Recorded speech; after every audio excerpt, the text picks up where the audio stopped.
आपका स्वागत हमारे YouTube चैनल पर। आज हम क्लास 8 की प्रश्नावली संख्या 7.3 को हल कर रहे हैं, जिसमें सवाल नंबर 1 हमें दिया गया है। 5% वार्षिक दर से बढ़ते हुए वर्ष 2003 के अंत में एक स्थान की जनसंख्या है 24,000। यानी कहने का मतलब ये है कि 2003 जब समाप्त हुआ तब जनसंख्या थी 54,000 और हमें ज्ञात करना है कि 2001 में जनसंख्या क्या थी और 2005 में जनसंख्या कितनी हो सकती है या होगी। देखिए, ये जो सवाल हमें दिए गए हैं, जो भी दर के साथ और समय के साथ दिए जाते हैं, ये हम एक प्रकार से इनको मूलधन मिश्र धन के रूप में ज्ञात करते हैं। अगर हमें यहाँ पे ये मूलधन दिया होता और उसमें समय दिया होता, कितने वर्ष पहले और कितने वर्ष बाद कितना बढ़ रहा है, कम हो रहा है, इस परसेंटेज के साथ, इस रेट के साथ, इस दर के साथ, तो हम इसे क्या करते, मिश्र धन की तरह ही हम इनको मानकर ज्ञात करेंगे, मिश्र धन मूलधन की तरह। तो देखिए, चाहे जनसंख्या वाला सवाल हो, ये धन ना हो, पर हम इन्हें धन मान के किस प्रकार से ज्ञात करते हैं ये देखते हैं। देखिए, सबसे पहली चीज जो हमें 2003 के अंत में जनसंख्या, देखो एक अंत में जो वस्तु निकल के आती है, जो प्राइस निकल के आता है, जो जनसंख्या को कुछ भी निकल के आता है, वो हमारा होता है मिश्र धन। और मिश्र धन कैसे आता है? सरल ब्याज और मूलधन को मिलाने से आता है। यानी फाइनली हमें मिला हुआ है 54। हालांकि जनसंख्या है, लेकिन हम इसको क्या लेते हैं, मिश्र धन के रूप में लेते हैं। ठीक है। समय, वो तो चाहे जनसंख्या हो तो भी समय है, धन होगा तब भी समय होगा। ठीक है। जैसे अभी हमें पहले सवाल का हम देख रहे हैं, 2003 का दिया हुआ है, 2001 का पूछ रहा है, यानी कि 2 वर्ष का, चाहे वो पहले हो चाहे बाद में हो, समय तो 2 वर्ष का है। उसके बाद में दर यानी रेट जो हमें दे रखी है 5%, प्रतिशत के निशान के साथ जो होती है। और हमें पूछा है उस 2001 की जनसंख्या जो पहले की जनसंख्या थी, यानी कि मूलधन, है ना। हम इस फॉर्मूले के साथ चलते हैं। ठीक है। इसका एक शॉर्ट ट्रिक हम मान लेते हैं। देखिए, वैसे मिश्र दिन को हम ए के रूप में, ठीक है, समय को टी के रूप में, दर को आर के रूप में और मूलधन को पी के रूप में, प्रिंसिपल के रूप में हम एक इनको साइन दे देते हैं, ताकि जब फॉर्मूला लिखना हो तो हम पूरा ना लिखे कि मिश्र धन बराबर मूलधन गुणा 1 + दर बटा 100 और समय होती है होल स्क्वायर में, ठीक है, पावर के रूप में। तो हम इस प्रकार से भी लिख सकते हैं इनको, ए यानी कि मूलधन, पी यानी ए यानी मिश्र धन बराबर पी यानी मूलधन गुणा में 1 + दर बटे में 100 और घात में होता है समय। तो देखो, ए यानी मिश्र धन वो हमें दिया गया है 54,000। पी यानी कि मूलधन, एक्चुअली वही तो हमें ज्ञात करना है। 1 + रेट यानी दर 5% भाग में 100 और घात समय जो कि है 2 वर्ष। ठीक है। अब हमें क्या करना है, इस सवाल को यहाँ से हल करना है। तो एक बार देखते हैं हम, ये 54,000 ये तो क्या है, बराबर से एक तरफ है, इसको हम एज इट इज रख देंगे। ठीक है। बराबर में पी और गुणा को भी वैसे ही रख देंगे। अब इसको कैसे हल करते हैं, देखो इसका एक सिंपल तरीका मैं बता देता हूँ।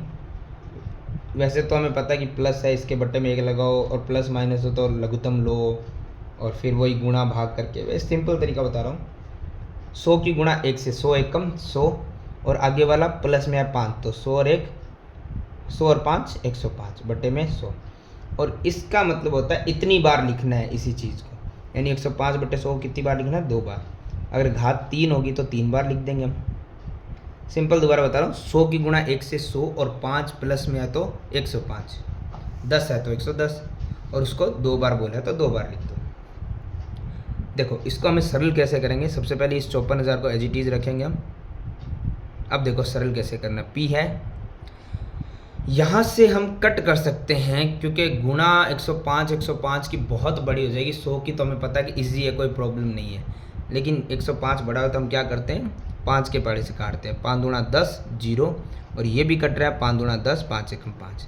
सेम देखो, 5 दूना 10 0 5 दूना 10, 5 एकम 5, यानी कि 21 गुणा 21 बटे 20 और 20।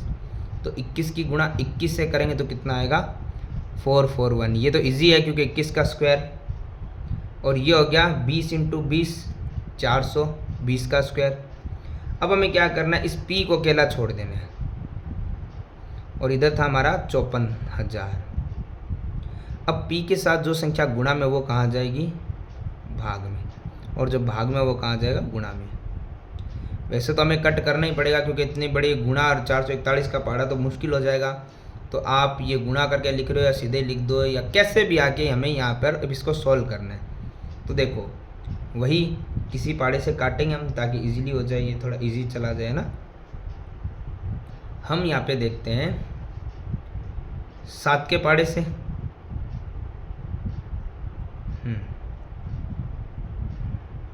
7 के पहाड़े से नहीं कट रहा, 3 के पहाड़े से देखते हैं। देखो 3 एकम 3 हासिल गई 1, 3 चौक 12, 1 गई, 3 7 21। ये देखो 3 एकम 3 बच गया 2, 3 8 24 और 3 0। देखो 54,000 का 18,000, कुछ तो इजी हो गया। फिर से देखते 3 से, 3 चौक 12 बच गया 2, 3 निम 27, 3 छिंग 18 0 0 0। ठीक है, एक बार के लिए क्लियर हम लिखते हैं, नहीं तो ये मुश्किल हो जाएगा। यहाँ पे बचा है 6000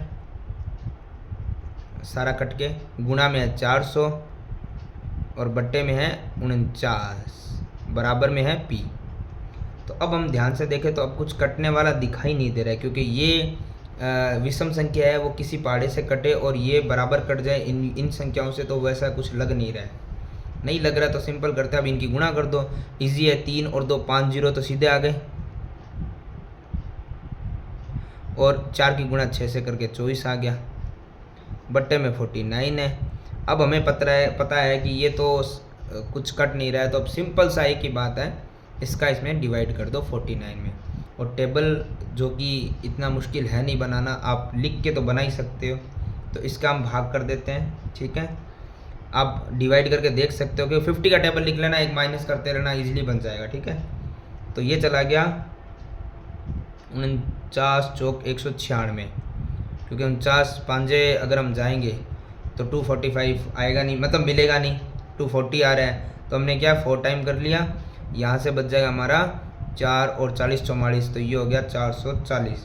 तो 49 8 396। ठीक है, तो यहाँ पे बच जाएगा 392, सॉरी 49 8 392, तो 8 यहाँ से और 40 48 बच जाएगा। ठीक है, फिर यहाँ पे आ गया 480 और ये चला गया 480, तो 49 नीम चला गया 441। तो 441 से अगर 480 घटाएंगे तो बचेगा 39 आगे 0 390, और 390 से हो गया 49 7 343, तो 390 से 343 घटाएंगे तो बचेगा 47। फिर आगे एक बार फिर ये 0 लग गया, लास्ट 0 बचा, अब हमारे पास और कुछ है नहीं, तो 470, और 470 में अगर हम देखें तो 49 निमे 441, 49 निमे 441, 49 निमे 441, तो बच जाएगा हमारे पास 41 51 61 71 29 सेंसुअल बचेगा। ठीक है, अब पॉइंट लगा लेते हैं क्योंकि 29 के आगे 0 लग गया, 290 हो गया। ठीक है, तो ये चला गया 49 से 200 कितना 290 था, तो 49 5 245, 49 सिंह तो ज़्यादा हो जाएगा, 294 चला जाएगा। ठीक है, तो ये बच जाएगा हमारे पास 45, पॉइंट लगा हुई है तो 450 हो जाएगा। ठीक है, और ये चला जाएगा हमारा 49 निमे 441,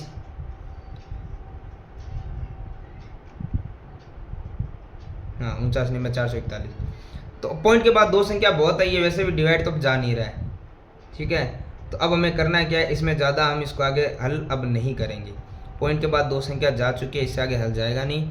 ये हो गया p यानी कि वो जो मूलधन हमारा पूछा गया था, मूलधन यानी 2001 की जो जनसंख्या हमसे पूछी गई थी, अब एक चीज़ हमें पता है कि रुपये होता तो पॉइंटों में चल जाता, ये तो जनसंख्या है, लोग, और लोग पॉइंटों में तो चलेंगे नहीं, कोई आधा मनुष्य थोड़ी है। तो हम इसको क्या करेंगे, राउंड फिगर ले लेंगे। राउंड फिगर कैसे, जैसे 4 8 9 7 9 तो है ही। अब हम देखते हैं पॉइंट के बाद ये जो 5 9 यानी 59 50 से तो ऊपर है, तो हम क्या करेंगे, इसमें एक आगे वाली संख्या हम बढ़ा देंगे, और एक बढ़ाएंगे तो ये 9 है, तो 9 में एक बढ़ती 10 हो गया, और 10 ऑटोमेटिक आगे बढ़ गया 80 हो गया। कहने का मतलब ये 79 में पूरा एक आगे बढ़ जाएगा। इसको हम राउंड फिगर ले लेंगे, क्योंकि जनसंख्या पॉइंटों में कभी होती ही नहीं है। और ये वो पी यानी मूलधन हमने माना था, वो कब का था, 2001 की जनसंख्या थी। तो हमें ये लिखना है 2001 की जनसंख्या बराबर, ये आ गई हमारी 48,980। अब हम करेंगे इसका सवाल नंबर 2, इसी सवाल का। अब हम 2005 वर्ष की जनसंख्या निकालेंगे, तो हमारे लिए सवाल वही का वही है, क्योंकि पहले हमने 2003 की जनसंख्या दी हुई थी और 2001 की, यानी पहले जो पूर्व के वर्षों की निकाली थी, तो 2003 की जनसंख्या हमारे लिए मिश्रधन थी। लेकिन अब हम उससे आगे की निकाल रहे हैं, तो 2003 की जनसंख्या हमारे लिए क्या हो जाएगी, मूलधन। ये चीज़ थोड़ा सा ध्यान रखिएगा, ठीक है। अगर आपको कोई वस्तु का प्राइस या कोई जनसंख्या दे रखी है, अगर वो बाद की दे के पहले की पूछ ले तो दी हुई हमारे लिए मिश्रधन होता है, और पहले का दे के आगे का पूछ ले तो वो मूलधन बन जाता है। तो कहने का मतलब हम कह सकते हैं कि हमारे लिए मूलधन क्या है, वो 2003 की जनसंख्या जो है 54,000। रेट वही है 5%, समय वही है 2 वर्ष, क्योंकि 2003 के बाद 2005 का पूछा गया है। और अब हमारे लिए क्या जानने वाला है, क्या ज़रूरी है, मिश्रधन। तो सूत्र तो वही है, मिश्रधन बराबर मूलधन गुणा 1 प्लस दर बटा 100 और घात समय, है ना। तो मिश्रधन इस बार है नहीं, मूलधन हमारे पास हो गया 54,000, ब्रैकेट में हो गया 1 प्लस दर 5 बटा 100 और घात समय हो गया 2। तो हमें पता है ज़्यादा कुछ नहीं, लेकिन इतना तो हमें पता है ही कि ये 54,000 हो गया, गुणा हो गई, इसको हल करो, 100 की गुणा 1 से करेंगे तो होगा 100 और 5 हो गया 105। और इसको कितनी बार लिखना है, 2 बार, क्योंकि इस बार भी समय 2 ही है। तो इसको अब हम हल करेंगे तो क्या करेंगे, यहाँ पे ये रह जाएगा हमारा, ठीक है। और अब इस सवाल को हल करते हैं। देखो 2 0 से 2 0 क्रॉस, 1 0 से 1 0 क्रॉस। पहले तो सिंपल हमने सवाल को इजी कर दिया, 54,000 को 54 बना दिया, और ये 105 और 105 एजीटीज बट्टे में। यहाँ तो कुछ बचा नहीं है, यहाँ बचा 10, ठीक है। तो अब हम क्या करते हैं, इस 10 को इजी कर लेते हैं। देखो यहाँ पे अगर कुछ कट सकता है तो हम पहले उसको काट के छोटा कर देंगे, आसान। जैसे 5 दूना 10, 5 दूना 10, 5 एकम 5। यहाँ पे ये 2 से 54 भी घट गया 27 बार, ताकि और आसान हो गया हमारे लिए। अब एक बार और हम क्लियर कर लेते हैं, क्योंकि यहाँ पे 27 बच्चा है, यहाँ पे 105 बच्चा है, यहाँ 21 बच्चा है, और भाग में तो इस बार कुछ बच्चा ही नहीं है। इन शॉर्ट हम कहें तो हमें सिर्फ और सिर्फ अब ये गुणा करनी है, हमें सवाल आसान और सिंपल करने के लिए, ठीक है। तो अब सिर्फ इनकी गुणा कर देते हैं हम, आसान भाषा के अंदर जो भी हमारी हो जाए। 27 की हमें सबसे पहले क्या करनी है, गुणा करनी है। तो 27 की 105 से गुणा कर लेते हैं। आसान तरीके से करने का तरीका ये रहेगा, पहले 27 5 135, 5 हासिल गई 13, तो 0 से कुछ हो नहीं सकता, 3 फिर नीचे उतर गया, हासिल चली गई 1। अब हो गया 27 से कम 27, और हासिल थी 1, हो गया 28, और गुणा में कितना है 21। अब हमें यहाँ पर गुणा करनी पड़ेगी 2835 की 21 से। तो ये आप आराम से नोटबुक में लिख के कर सकते हो। देखो सबसे पहले 21 5 105, हासिल गई 10, 21 21 42 21 63, और 10 हो गया 73, हासिल गई 7, ठीक है। 7 हासिल चली गई। एक बार हल्का सा यहाँ कर देते हैं, हाँ। और उसके बाद हो गया हमारा यहाँ पर 21 21 8 168, 168 और 7 168 7 175, हासिल चली गई 17, 21 21 दूना 42 और 17 हो गया 59, यानी कि 59,535। इससे ज़्यादा ये आगे हल कैसे होगा, ये तो गुणा थी, डिवाइड तो इसमें कुछ था नहीं कि डिवाइड करना पड़ेगा। तो ये हो गया हमारा आगे की जनसंख्या, यानी कि सन 2005 की जनसंख्या 59,535। अगर ये भी पॉइंटों में आता तो हम इसको भी राउंड फिगर करते, क्योंकि जनसंख्या यानी कि लोगों की संख्या कभी पॉइंटों में आ ही नहीं सकती।